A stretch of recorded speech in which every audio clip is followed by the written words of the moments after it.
Assalamualaikum warahmatullahi wabarakatuh.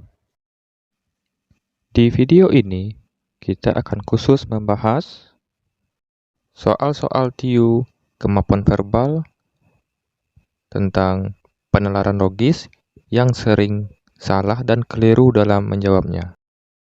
Terus dukung channel ini agar semakin berkembang dan dapat memberi manfaat bagi teman-teman semua.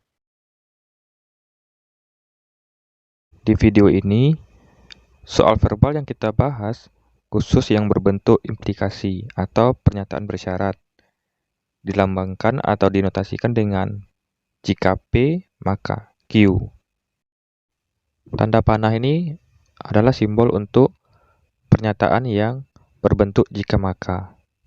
Contoh, jika malam tiba maka bintang bermunculan. Malam tiba sebagai P dan bintang bermunculan sebagai Q. Jadi strukturnya memiliki kata jika dan maka ya.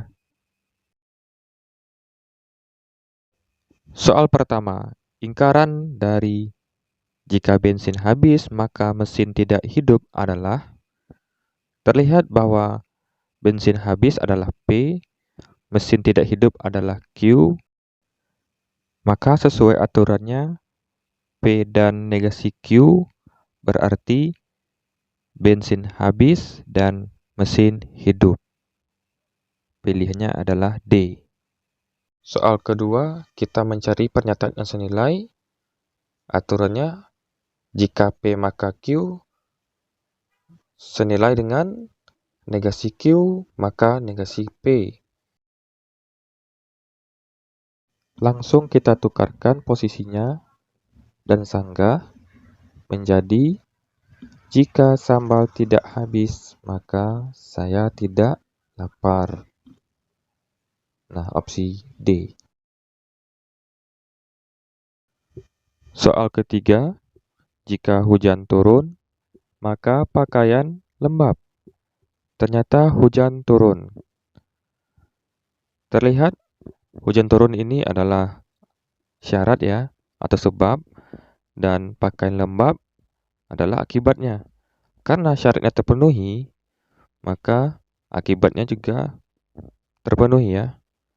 Jadi berlaku modus ponen seperti ini. Jadi jawabannya A. Soal keempat, saya buat mirip agar teman-teman bisa lihat bedanya nanti ya.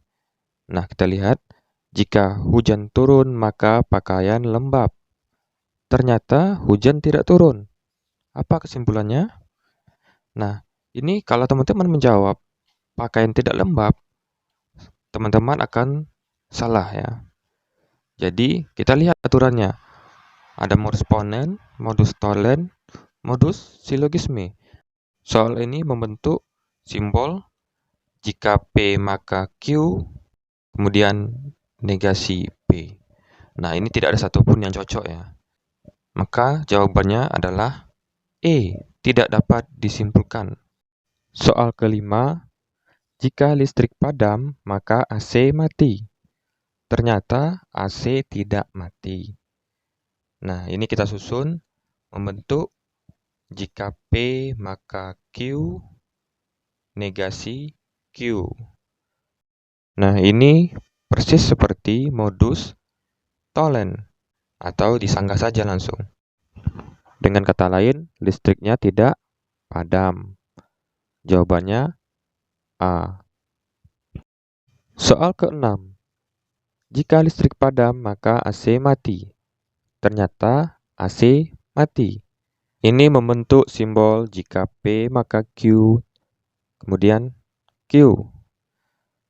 Nah, kembali tidak ada satupun aturan yang terpenuhi. Nah, jadi bisa kita lihat AC ini mati bisa saja karena yang lain ya, bukan hanya karena listrik padam. Jadi jawabannya tidak dapat disimpulkan. Soal ketujuh, jika Satpol PP tidak berjaga di pasar, maka ada yang dicopet. Ibu belanja di pasar yang dijaga Satpol PP. Jadi, Ini bisa kita langsung jawab aja.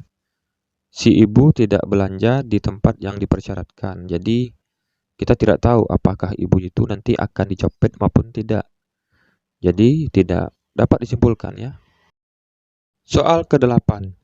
Jika Tita sembuh COVID-19, maka ia boleh tes CPNS. Jika Tita boleh tes CPNS, maka ibu bahagia. Nah, ini kita simpulkan saja. Menjadi jika P maka Q, Q maka R. Nah, ini kan bagian Q-nya sama. Jadi kita hilangkan. Nah, hasilnya jika P maka R. Nah, ini persis seperti modus silogisme. Hasilnya jika Tita sembuh COVID-19, maka ibu bahagia. Jawabannya C. Soal ke-9. Jika Tino lapar, maka ibu memasak. Jika ibu memasak, maka uang bapak berkurang. Uang bapak tidak berkurang. Nah, ini ada 3 pernyataan. Kita simpulkan saja dulu. Jika P maka Q, jika Q maka R, negasi R. Nah, ini kita bisa mulai dari yang paling akhir bisa ya, dari yang pertama juga bisa. Nah, kita gunakan dulu modus silogisme. Ibu memasaknya nanti hilang karena sama ya. Kemudian ada modus tolen karena di sini ada penyanggahan bagian akhir. Karena bagian R-nya disanggah, maka bagian P-nya juga disanggah. Hasilnya negasi P. Tino tidak lapar. Jawabannya D. Soal ke-10. Jika malam berakhir, maka matahari terbit.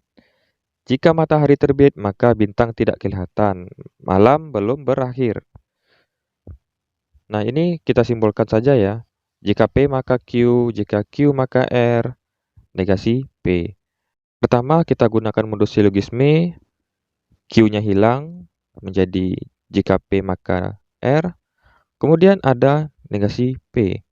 Nah, ini tidak ada satupun aturan yang bisa kita pakai. Jadi tidak dapat kita simpulkan. Jawabannya E. Soal ke-11. Langit mendung atau pakaian kering? Ternyata pakaian tidak kering. Kesimpulannya adalah, nah soal ini bisa kita ubah ke bentuk implikasi. Tapi saya tidak sarankan ya, karena teman-teman akan sulit nanti dalam menghafal simbolnya. Nah, jadi saya buat lebih mudah. Misalnya teman-teman diberi pilihan untuk langit mendung atau pakaian kering. Ternyata teman-teman memilih pakaiannya tidak kering. Berarti teman-teman memilih yang langit mendung. Ya, mudah kan? A ya. Soal terakhir. Kita punya soal yang sebenarnya masih bagian dari soal implikasi. Nah, jika sudah terbiasa, teman-teman tidak perlu lagi melihat aturan tadi. Nah, terlihat ya. Anak laki-laki yang masih kecil selalu diberikan mobil-mobilan oleh ayahnya. Vino mempunyai banyak mobil-mobilan di rumahnya. Kakak dan adik Vino tidak menyukai mobil-mobilan. Jadi apa? Nah, mayoritas orang akan menjawab yang A ya. Semua mobil-mobilan Vino adalah pemberian ayahnya. Nah, ini salah. Jadi, memang ayah Vino itu membelikan dia mobil-mobilan. Tapi, belum tentu semua mobil-mobilannya itu pemberian ayahnya. Bisa saja orang lain yang berikan. Jadi, tidak dapat disimpulkan. Ini ada 2 soal latihan yang bisa teman-teman coba. Silahkan nanti jawabannya dituliskan dalam kolom komentar. Demikianlah soal-soal penalaran logis yang kita bahas di video ini. Di video berikutnya kita akan bahas soal penalaran logis tentang kalimat berkuantor yang memuat kata semua dan sebagian. Terima kasih telah menyaksikan video ini sampai akhir. Semoga video ini dapat membantu teman-teman dalam persiapannya untuk menghadapi tes CPNS. Semoga bermanfaat. Assalamualaikum warahmatullahi wabarakatuh.